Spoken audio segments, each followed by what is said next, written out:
Bagseed Chronicles is a podcast about cannabis and the people who enjoy it. See, man, like I said, you gotta show all sides of it, man. We're only human, man, and you gotta show every facet of it.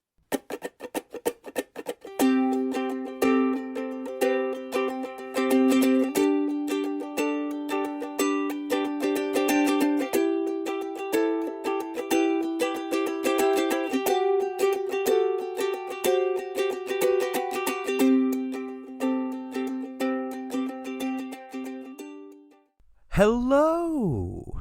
Welcome to the Bagseed Chronicles. I am Uncle Dig. A lot of people are getting excited about the House of Representatives passing the MORE Act, or whatever. The Senate will kill that shit. And if they don't, Biden will. There won't be any legal federal weed legislation this year. And even if there is, even if the federal government legalizes weed tomorrow, that won't help if you were in Texas. This fight isn't close to being over. We see what they are doing with abortion, right? No matter how you feel about abortion, they're rolling back a constitutionally protected right. So you see, they can roll back cannabis rights too. You can't post up on the front porch and light a doobie and relax. There's work to do. The Second Amendment people, they get this. They talk all kind of shit. They threaten people. They get to keep their guns, don't they? Yeah, they do. I want to keep my weed. Get in people's faces. Make a stink if some asshole wants to send a cop your way over some herb. That is state violence. And you have a natural right to self-defense. Our government serves the loudest motherfuckers. Let's smoke that loud and tell anyone who would take it away from us where they can fucking shove it. I have a wonderful show for you today. I got to try a hemp pre-roll from Quality West Cannabis out of Tacoma, run by a dear friend of mine, Lucas Barfield. I'm excited to share that with you. I also got to talk to Bong Marley of Instagram fame about public bong rips and about life and health and being your genuine self, i.e., posting drooly bong rips. We also spoke a bit about Hempfest. But before we get into all of that, ain't y'all kind of curious about what's going on in the old garden?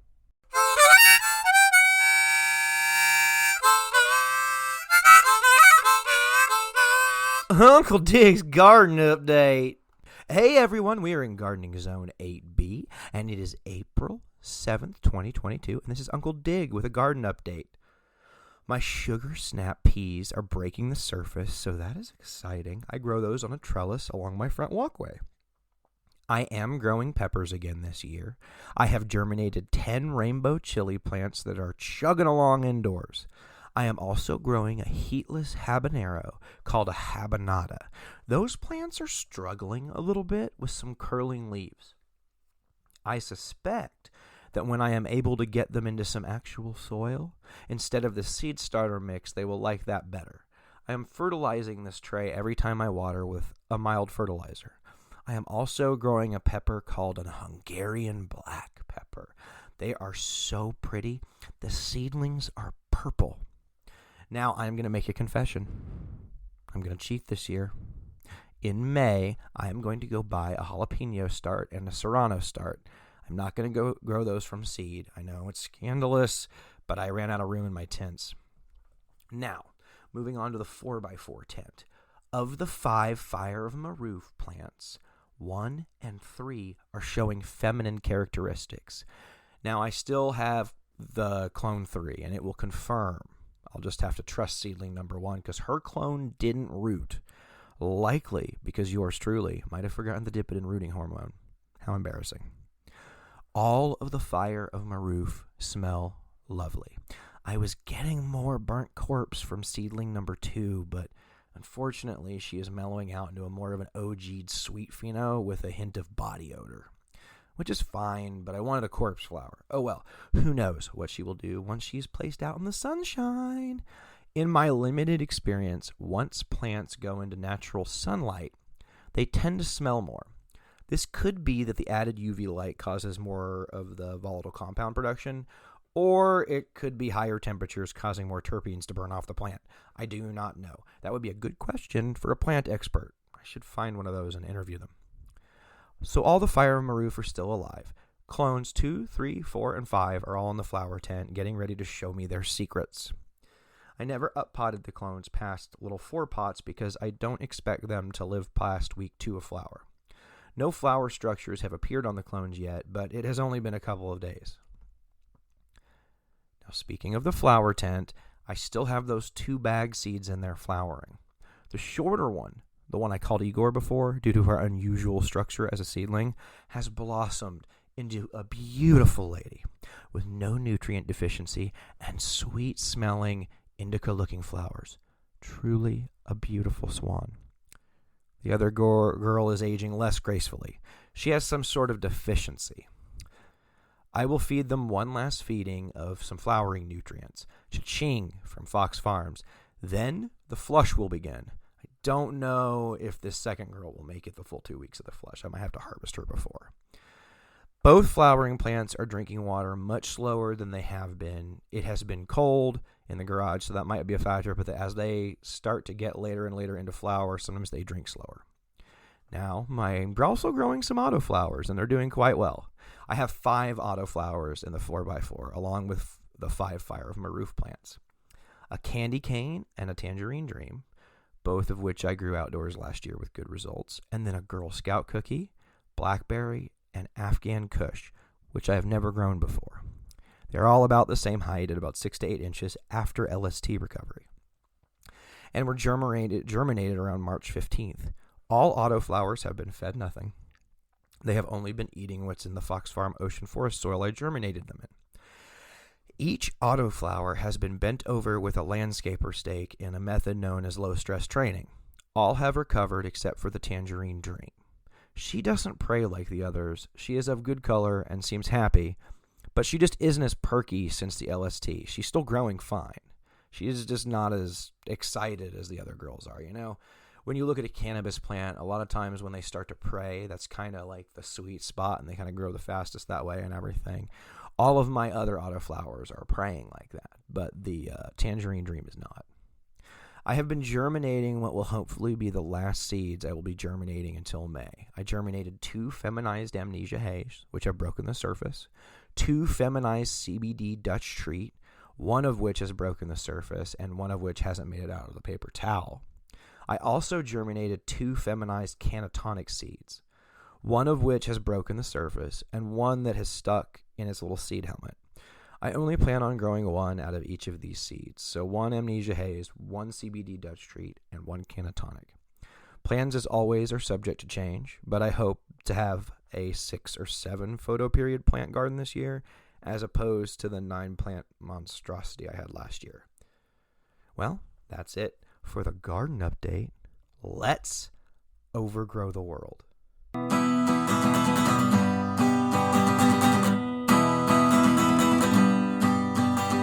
Company sent me free shit, and I'm gonna talk about it.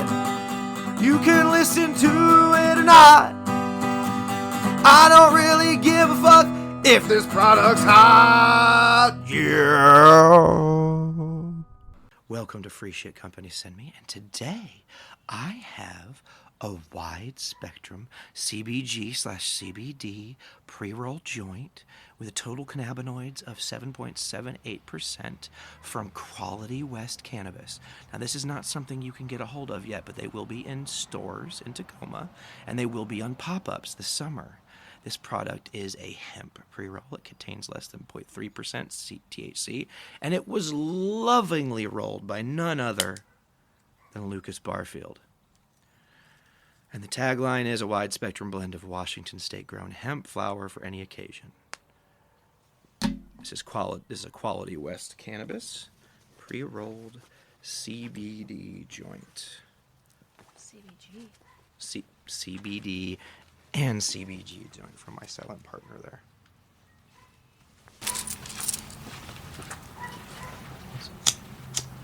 I'm sparking this up.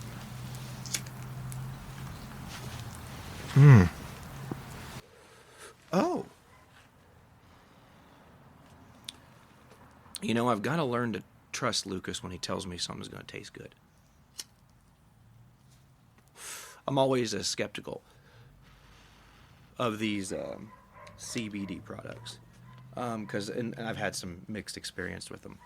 But I will say that this one tastes like good quality cannabis flower, which, of course, it is. Not as dry as some pre-rolls that are CBD specific are. And I'd say that it's got a nice floral note. It still has like a mild, like, I don't want to say hay, but like definitely like a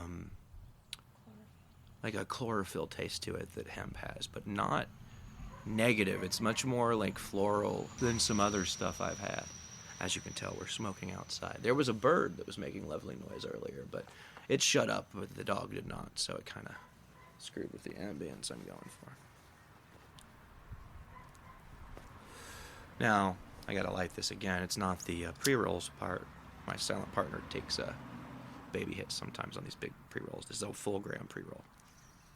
I'm about halfway through this pre-roll now. It's got like a, say like, you know, like a pleasant like mouth and throat coat feel that you get from like a really like terpy joint.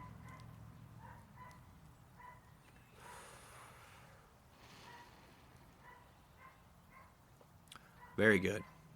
I don't know what kind of papers he used. They seem to be comparable to like a raw, maybe. They're pretty tasty. The flour is packed evenly in the joint, and I haven't been getting any little bits in my mouth. The crutch that he put in here is working.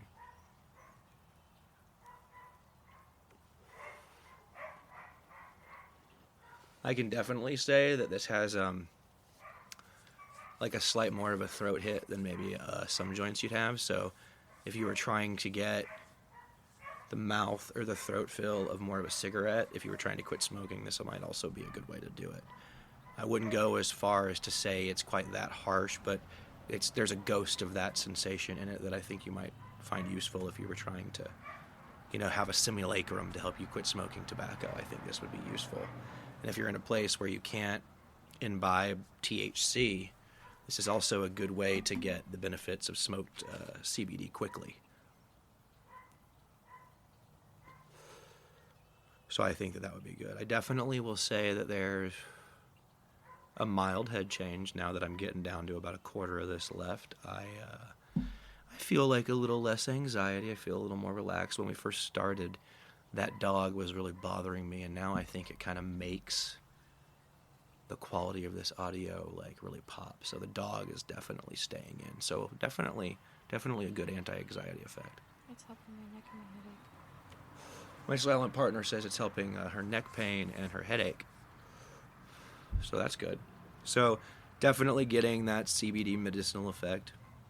Still feel pretty clear-headed.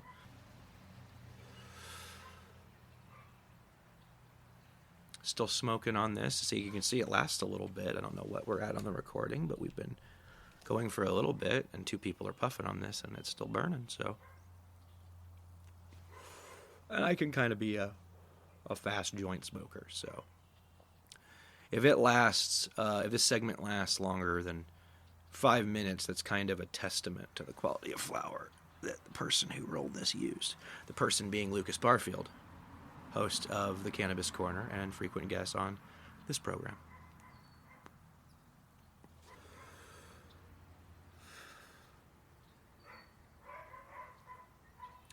And that, oh, still got more. As we burn it, it's starting to taste way more cannabisy. It's less, it seems like after the first like few hits, it got a little more resonated, and then it started to have more of those traditional like cannabis flavored terpenes the further down the joint we got. I'm actually picking up some like lemonine, like kind of viney. Okay, so my silent partner, I don't know if y'all heard that, says she's picking up some lemonine and some pinene. Maybe a little myrcene? Sure. I don't know, it's pretty good. Man, I like this. If you had told me, like if you were just smoking this and I didn't know what it was, I don't know that I would have picked this out to be CBD. This is pretty good. Cool. All right. Well, I give that like a solid like 8 out of 10. I like that. I think that this is something y'all should check out. I So give that's it a 9.5 for the pain relief.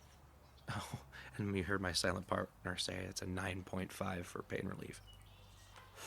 So I definitely say this is pretty good, and I would say that if you want to check out a pre-roll CBD, CBG pre-roll from Quality West Cannabis, you definitely should. Give it an 8 out of 10 for the flavor and a 9.5 for the medical effect. So go out there, find yourself some Quality West Cannabis in the Tacoma area this summer, and get medicated. If you'd like to give Uncle Dig stuff to interview on his podcast for free, send an email to uncledig4@gmail.com.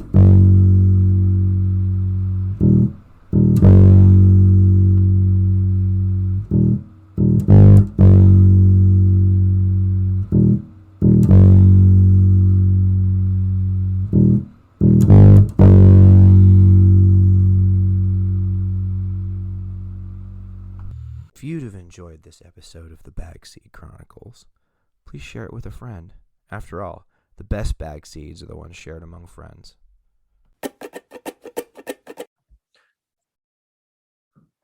Hi, everyone. Welcome to the Bagseed Chronicles. I have with me Bong Marley from the Instagram account @TheRealBongMarley. He has been on Instagram for a few years doing some different things. Before, he has been doing bong rips with things that are not bong water. More recently, he has been doing some very beautiful public bong rips around the greater Bremerton and Seattle area. Please welcome to the Bagseed Chronicles, Bong Marley. Hey man, thanks for having me back. I appreciate it, man. I had a lot of fun last time. So Yeah, it was always a good time. Good. What have you been up to recently? Man, not too much, man. As you've seen, I've just been out and about in public, smoking anywhere and everywhere where I want, man. Living the best. So I have been seeing you doing a lot of public bong rips recently. I saw you do one in front of the gum wall in Seattle, which was really fun. Absolutely iconic. I had to. It was one of the things just that everybody recognized. So I thought that'd be a perfect place.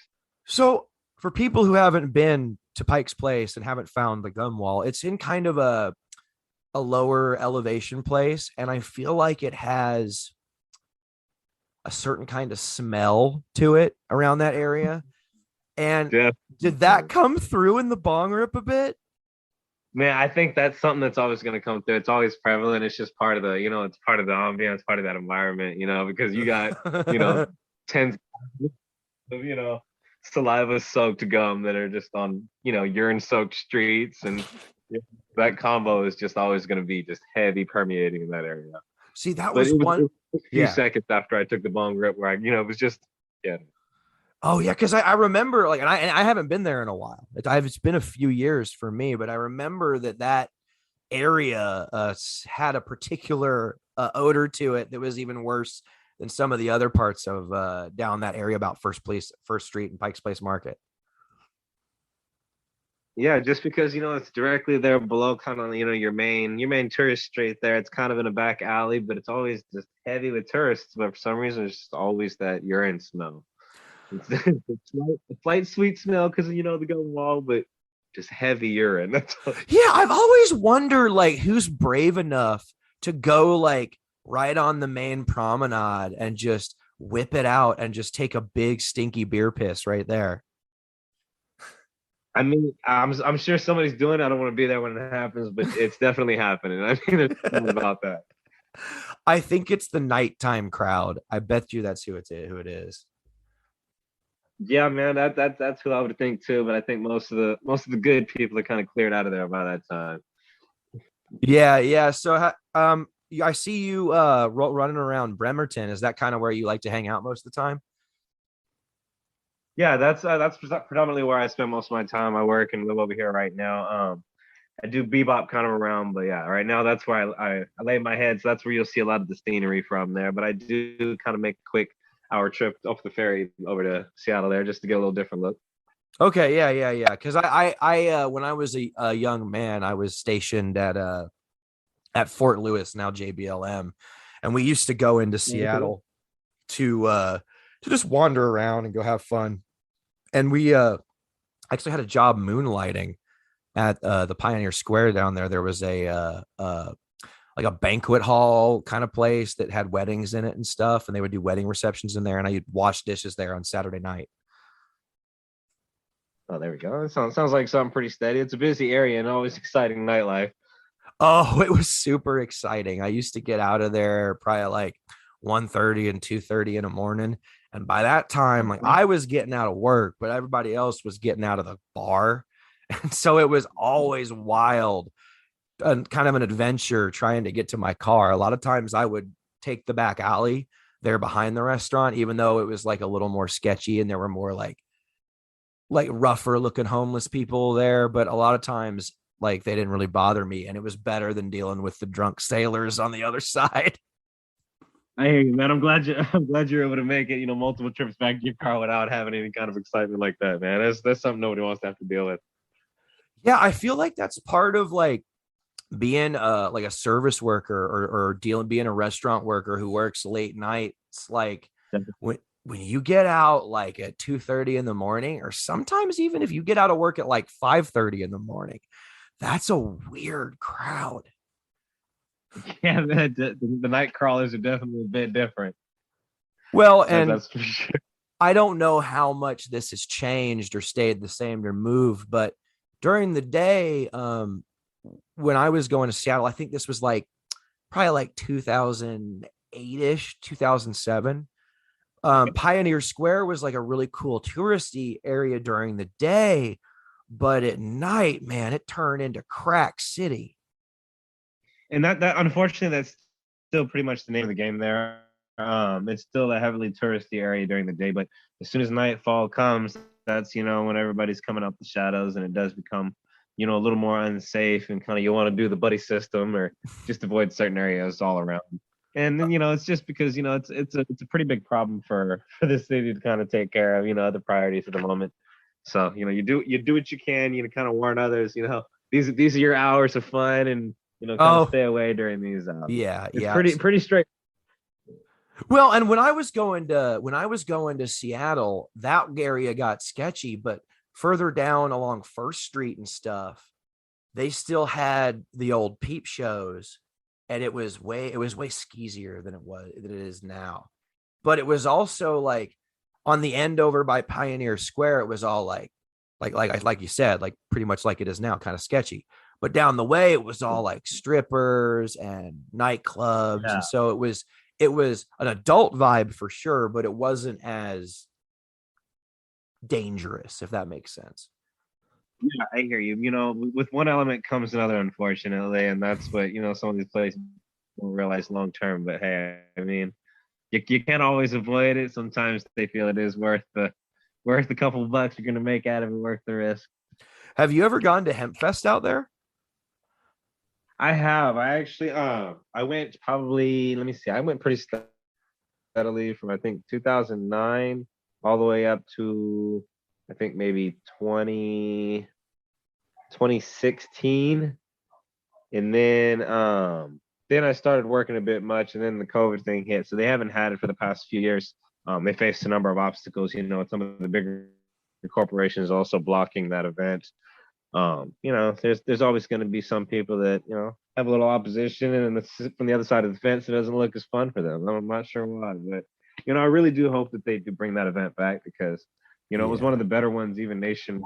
And, it was generally speaking, it was pretty family friendly. Of course, you can always have that smoky haze there, but I mean, it was a very welcoming event, and it was well put together. There's never any like incidents of violence, so I really hope that's something that's able to make a comeback. Yeah, and I would say I haven't been there. When I was in the Army, I didn't imbibe. When I got out, I moved away from the Seattle area. I live down in Oregon now, but I always kind of wanted to go, and there's definitely a feeling in the air of like, oh God, did I miss my chance? Yeah, I hear you. Just because, just the uncertainty of anything, opening back up and any kind of events, it's like, things we took for granted. It's like, are we ever going to get that back? So Well, this and is not a great feeling. no, and I think the one thing that about Hemp Fest that attracted me versus other like music festivals or hemp festivals or cannabis festivals is like I'm not really like a big like night out guy anymore. I like to stay in my garden. I like it rural, to be honest. I like less people. But Hemp Fest was always had such like it seemed like it had a more wide open vibe than some of those other festivals. And it just seemed like a place you could have fun at like at noon, just as easy as you could have fun at late at night, you know?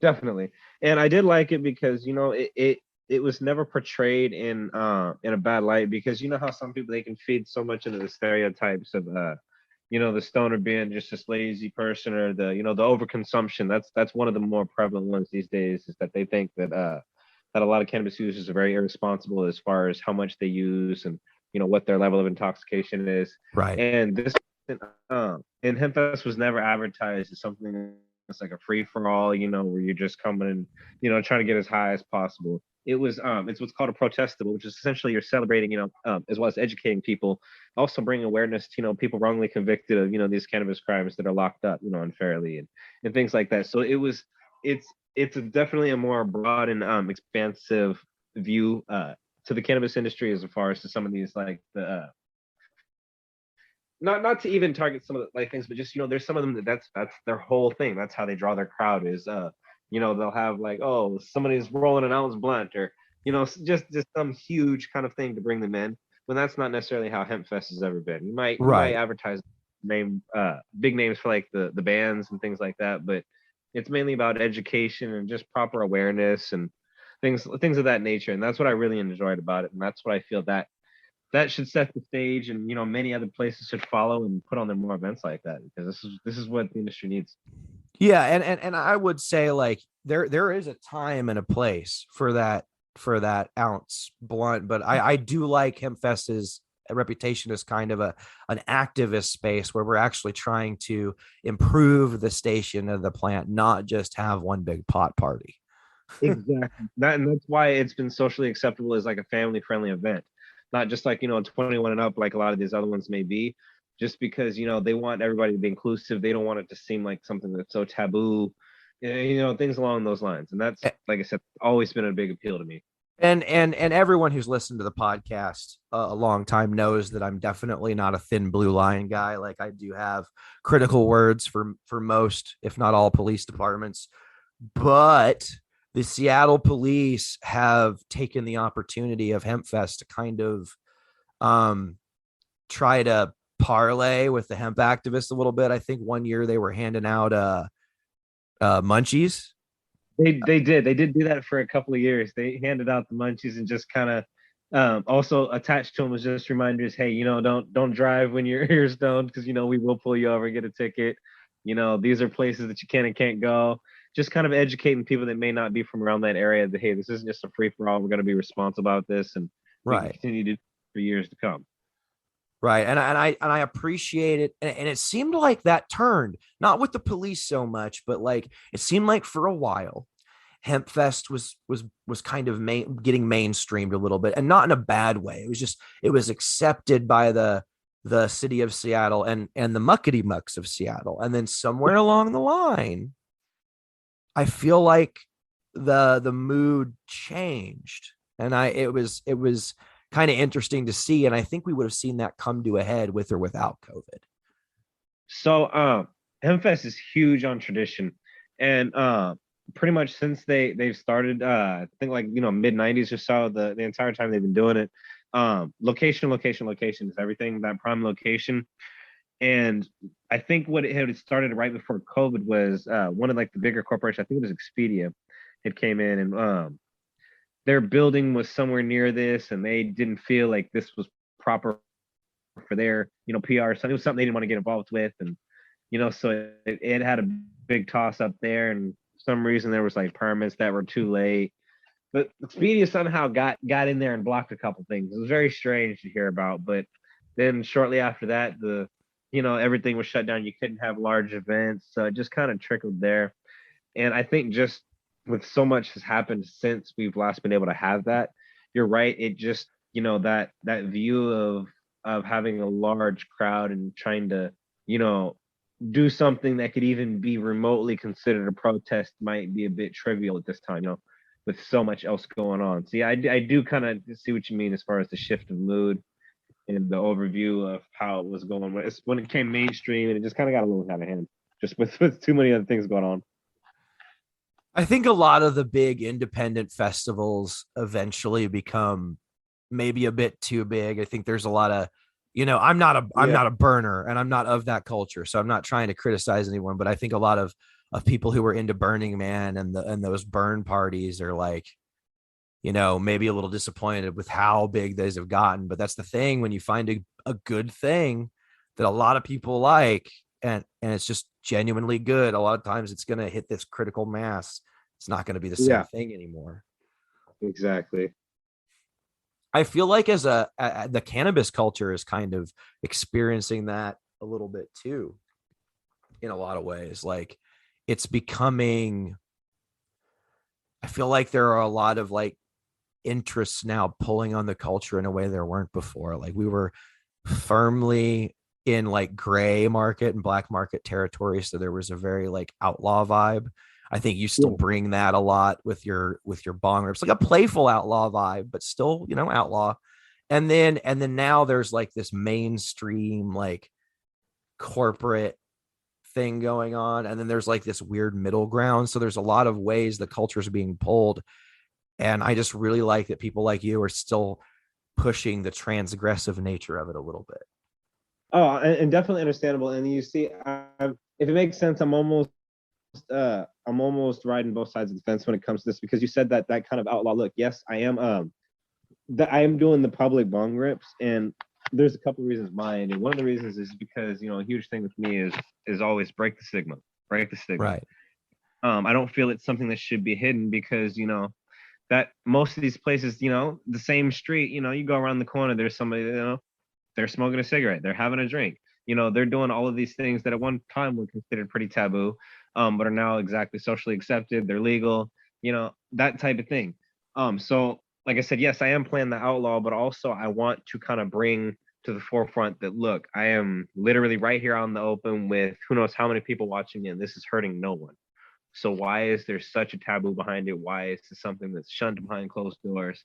So that, like I said, and that's where that play comes in, as far as breaking the stigma. I always want it to be as normalized as possible. So until that is, yeah, I guess I'll play unquote the outlaw.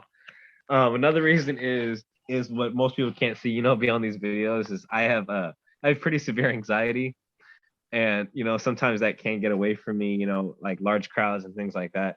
And so I have almost taken it upon myself in a way to reel in my anxiety. I in a sense take back control of my anxiety by putting myself into a situation that would, it would pretty much shake most of the core, give them that butterfly feeling.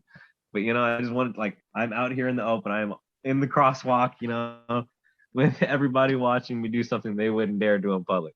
So that's kind of where my reasoning comes from behind doing a lot of these public bong rips, and it's loads of fun. I like the reactions I get from other people. Some people will just give me the dirty looks. Others will, they'll pull out their phone.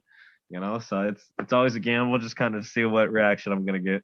So I've seen you do. I mean, you do these all over the country, even in some places. Like, I'm going to be honest with you. Like, I'm not going to say what state, but when you were driving across country to Maine, because I've been following you for a while, and some of the states you were like doing public rips in, I was like, dude, get the fuck back in the car. What are you doing? Like, I was, because you know what I mean? Some places it's illegal. Like, you could go to jail for doing it. There were a couple of states where it was pretty damn illegal, but it, like I said, it just I can't treat anything differently, because it's, I want it to be one front, one voice for everybody. I want it to be accepted the same across the board. So I can't tiptoe one place and just be completely out in the open elsewhere. That kind of just goes against what I stand for.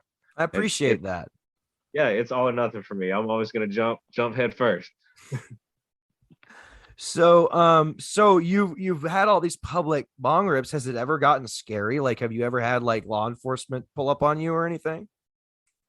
And see that's the thing is like I almost at this point I almost wish that would happen because there have been times where I feel like they should have. I've been extremely public. I've been on the sidewalk and they've driven by me, and it's been a city police officer well within their jurisdiction really to mess with me if they want to.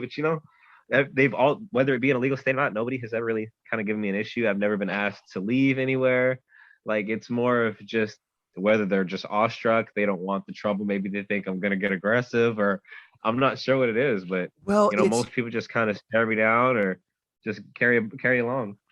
So well, I've lucked out, but like I said, I'm almost craving that interaction, just to kind of see where it goes and well, give educate a cop if I need to. yeah, but it's funny because you're being so brazen and you're doing it so out in the open that I think a lot of people when they see it, they're like, oh, that's tobacco. He's fucking with me. Like Yeah, there's he no this guy just outright doing this in public eye. and if I go Yeah. and mess with him, this is a setup and I'm gonna get like NAACP. Like you gotta think the No, cop has all these crazy ideas. yeah, exactly. Because I'm sure. you can't be doing what you're doing. There's no way. That can't be what's happening. But you see, and that's also why like I never do like a joint, because that could easily be past a cigarette. People won't really they Right. won't give that a look. So I try to be as obvious as possible. I always bring out like the big bongs. I'm Oh still yeah. debating where I want because I got a 3-footer that I want to bring out somewhere. I'm just debating what's the best Dude, place to have do you it. done the Lennon But statue? I have not I think done that would that be one yet. so Like funny, and I bet you would get a reaction out of some people. I'm sure of it. Definitely. I got to make it back out that way across the water to go and do that. But like I said, I got to make it obvious. I don't want it to be anything where I'm trying to be undercover about it to be slick. And it's not even like I'm rushing. Okay, hurry up and do this and then get out the way. I'm taking my sweet time. Like See, my it's public consumption is not like yours. When I'm on a city street, I'm that dude that's got a joint that I've rolled straight, so it looks like a cigarette, and you couldn't tell. And I'll even like pick some weed that doesn't smell as much, see that can't be me. That goes against anything I stand for. I've got a few friends like that. My buddy Carlos, he's been on the show a few times. He's like that too. Like when I go visit him, I have to be like Captain Public Smoker because whether or not I do it, he's gonna be walking down the street with a blunt in his hand. So Yeah, like, and it's gonna smell. And so I might as well because I'm with him. Like, yeah. Like, and it's his block. He lives there, so I'm like, I guess this is what we do here. he knows the rope, so I'm just gonna follow him. Exactly. So the rig. So how do you do you just carry it around or is it in like a tall backpack? Yeah. Yeah, so I essentially just have a pretty large hiking backpack that I keep, just the necessities in. I'll keep the glass, the weed, some water, some lighters, just a couple snacks, the basics, little travel stoner kit. If I see a nice spot, just pretty much set up right there, just like I'm by myself, I don't really care who's watching. I might like once I start recording, I might take a quick glance around, see if I got an audience. And I might, even if there's people around, I might readjust it, make sure that they know that I'm making this as public as possible. I'll end up getting them in the shot. Usually they figure it out. They're pretty cool with it, you know. And I some of think them they won't realize that I'm recording a video. They'll just come up and talk to me saying, like rock on, dude, it's pretty cool what you're doing, like they don't even realize I'm actually doing it for a video. They just think I'm just randomly pulling out a bong and deciding to right. smoke. So it's Well, pretty do entertaining. you have a partner that goes with you or is it just you by yourself a lot of times? Sometimes I have a wife that comes along, but a lot of times it's just myself and a selfie stand. Okay. Cause yeah, I was wondering because I saw the one video you did. You were out. It was somewhere in Seattle. I don't remember where. I think it was off of Second Street, but I don't remember. And you were doing this big rip, and there was a plaza, and this young woman just didn't give a fuck about you, didn't give a fuck about what you were doing. She just walked right through your cloud, and she didn't even look at you. She's like, whatever, just Yeah, it was in front of Westlake, in front of Westlake Center. Okay. Yeah. Yeah, so they have this big sign there that says love. And so, I was like, oh yeah, I love cannabis. I mean, what better way to portray that than right here in front of the sign? So I set up and everything. And to be honest, I had no idea she was coming in. Like I didn't even see her until after the rip. Like I had seen her come out of the corner of my eye. I didn't see her coming or anything. But in this video, like the angle, it looks like she's walking right towards it. And then I exhale and it looks like she walks right through this cloud. And I almost felt bad. But she didn't say anything. So I'm like, hey, it is what it is. Let's keep going. I But liked the visual. It almost added to like the whatever. This is just what happens. Like she did not like folks. When I tell you she didn't he did a bong rip out of what it was probably an 18-inch W Perk single stack, and he literally exhaled a cloud so big that if she inhaled, she probably could have gotten a hit. oh, definitely. Like I was pretty surprised that like it didn't phase her at all. Like she didn't break pace. She didn't look at me anything. Just kept it pushing like it was another normal day. So what strain are you smoking on recently? Like what have you been smoking on this morning? Um, right now I have let me see actually what I got. I was alternating a couple. I gotta see what car I got right here. Hold on. Okay, so right now I have actually I do have a strain. It's actually called Infamous, and it's by a friend of mine I actually went to school with, and it's a cross between Blue Cookies and OGZ, which is also Okay. another pretty proprietary Washington grower out here. Okay. Yeah, so it's a pretty heavy indica. And That's what I usually like when I go, too. yeah, and like I said, generally speaking, because of my anxiety, that usually helps keep it at bay is the heavy indicas. I've got some anxiety too. And I do enjoy the flavor of sativas, but I've got to be really careful what sativas I imbibe because a lot of times they don't have that anti-anxiety effect. If anything, they can also kind of make my anxiety a little worse sometimes. So I have to be careful. So I stick to hybrids and indica leaning hybrids and really heavy indicas, like you said. Yeah, exactly. I've only honestly I've only found like two or three that I can honestly get that I can get kind of like a cerebral feel without the overstimulating like overthinking kind of feel to it. And that's what a lot of sativas tend to give me. But like one for example is like a grapefruit. That one, like I said, I can get kind of that energetic feel, but it's not overwhelming to where like I get the paranoia in public or anything like that. And it kind of ends with that heavy sedative the heavy sedative effect at the end. So that's one of the few I found. It's always a good one for me. I like But usually, grapefruit too. That's a good gassy, tasty, citrusy strain too. I like that. yeah, very intense flavor profile on it. I mean, it's one of like some cannabis strains kind of surprise you with how citrusy they are, like to the point where like if you take too big a hit of some good like grapefruit, you'll almost cough from the grapefruit terp, like from the sourness. Yeah, man, I love the citrus, man. It always makes my mouth water, man. You end up drooling, you take a fat enough hit. Oh Love it. yes. I've ended up deleting some Instagram bong rip videos because I'll do a big, beautiful cloud. And after I exhale the cloud, like a big, just like drool will just come out of my mouth and hit the pavement. And it'll be so big you can hear it. And I'm like, I'm not posting that. No, those saved and posted too, because like you got to be as transparent as possible. Not every bomb group is gonna be beautiful. Well, I'll That's post just the the name. ugly ones, man, but sometimes like I can't do it with the drool. Sometimes I can't. There's those things that like every stoner is gonna relate to. Like if you take too big of a hit and you exhale and you make that, Yeah. you make your Yes. everybody can relate to that. Never expected, but it just comes out of nowhere. Or when you're all cool and Everyone can I'll relate. try to stack a big bong rip, and a lot of times it'll go great, and I'll get it all down. I'll have a big cloud, but like you said, sometimes you'll choke on Yeah. it, and you'll look like a noob. I've had a few of those. There's a few of those where I'll just leave like most of it in the bong and just be dying in the corner. Yeah. See, man, like I said, you got to show all sides of it, man. We're only human, man, and like I said, that you got to show every facet of it. Yeah. So and like so you like grapefruit.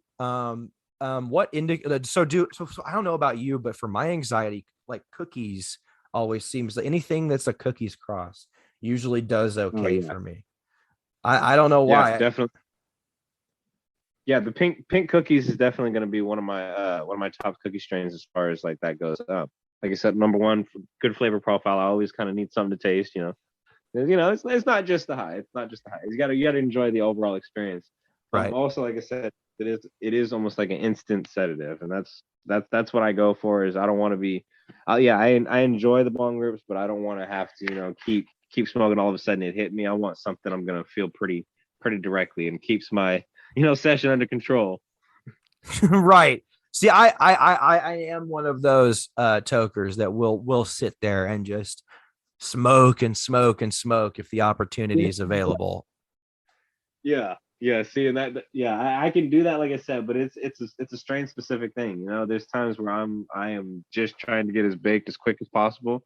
So I need that power hitter. Then there's some that can be a little more mellow. It's like sipping wine. You Oh have yeah, your yeah. yeah, it's the same thing. I Sometimes people feel just want like to smoke. for anyone who wants to experience, like who wants to sit there and imbibe over a long time, like sit like with a friend and like do a rip and Yeah. chill and do another rip. I feel like OGs are really good indica leaners for that. Oh yeah, definitely. Because it's not too heavy, but you can still enjoy the high as well. Yeah. I Yeah, get but that it completely. definitely still like puts a finger on your social anxiety and calms it down.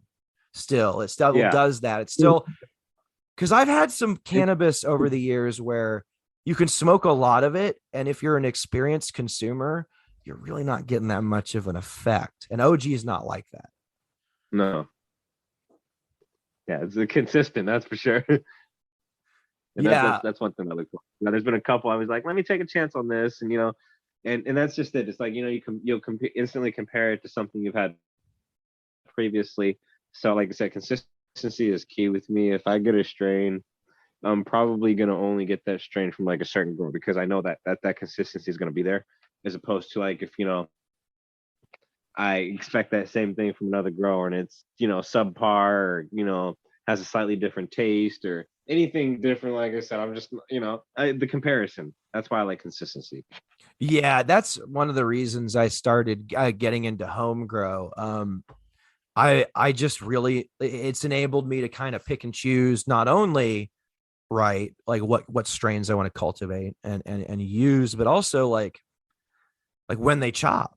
Like that can have a huge effect on like on the medical effect. And that's why you're going to a specific grower. Every little thing about what that grower does contributes to that plant's profile and its medical effect. So like if you grow it yourself, you can kind of play with the high a little bit, like as far as when you harvest it. You can harvest it early if Yeah, you're not looking for something super strong. You can harvest it late yeah, if you want it to be couch locky. In more rural areas where there's not as much of a selection as far as dispensaries and stuff, and this can go either way.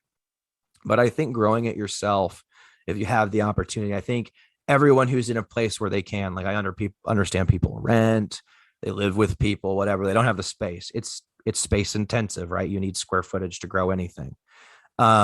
And also the laws might not support it. But if you can, I strongly encourage people to at least grow a couple plants one time just for fun, because it really can help you get a deeper understanding of the plant. yeah. Just at least kind of dip your toe in. Yeah, like it's like you said, get a little more understanding and education about it, and find out what things dictate what. And like I say, yeah, that'll definitely help you fine tune a little bit more of what you're looking for. And here's something people also need to understand about like growing cannabis. Once you grow cannabis, you can stop. I've known people who have only grown one plant just to try it, and they did a good job, and then they never did it again because it was more work than they wanted to deal with, or they found out one. I had a buddy, poor guy. Yeah, they He would grew have this. known that if they didn't try. It would have been He just something they always wanted. My buddy grew out this quarter-pound plant in like a 10-gallon pot on his back porch, and he cut it down and trimmed it. And we found out that he was allergic to fresh cannabis on his arms. His arms, the skin on his arms Yeah. broke out so bad, bro. It was horrible. So this poor guy loves the plant, but he can't process it. That is absolutely tragic, and what a horrible way to find out. Do with your So, you own, know, with your first own home grow, right? it's devastating. It was. And they do make sleeves for that kind of stuff, but if you're that allergic, you probably shouldn't be. And that's another thing we're finding as it becomes more mainstreamed is like we're finding cases where people actually have a mild cannabis allergy. Yeah. And so that's something everyone needs to be aware of as well. Of course, there's also a lot of people that say that don't. Yeah, I think, like I said, it comes down to a lot of those, the asthmatics and the people that are like, have extreme pollen allergies and, things along that lines. I think it is very specific, but it kind of brings up similarities as far as those reactions go. But yeah, I think others are just, I think it's more paranoid. Oh, I've overdosed. I don't know what to do. I'm dying. I think that's but like the, but the reality. I will say I have seen people get really bad cases of contact like dermatitis from cannabis, and that not from smoking it but from fresh plant matter that they're trimming. That's where I've seen it. That's what I've seen. I haven't Oh seen. yeah. Yeah, and dude, it's gnarly. Oh, go ahead. Sorry, I was just saying, I think most people who have cultivated a lot and been around it, I think eventually, if you're in a trim room long enough, you will get like, I break out a little bit every harvest season, but not like some people I see.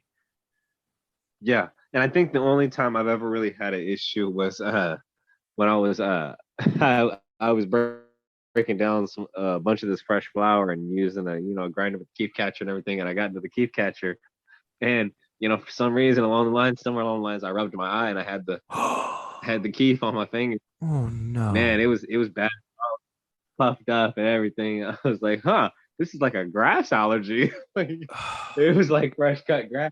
It was pretty insane, but I've learned to kind of keep away from my eyes. But other than that, like I said, I have no other issues. But yeah, near the eyes, man, it broke out and puffed up quite a bit.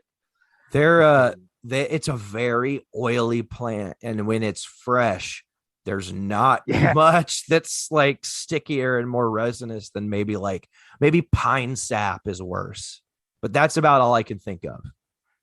Yeah. Now, speaking of like, it wasn't.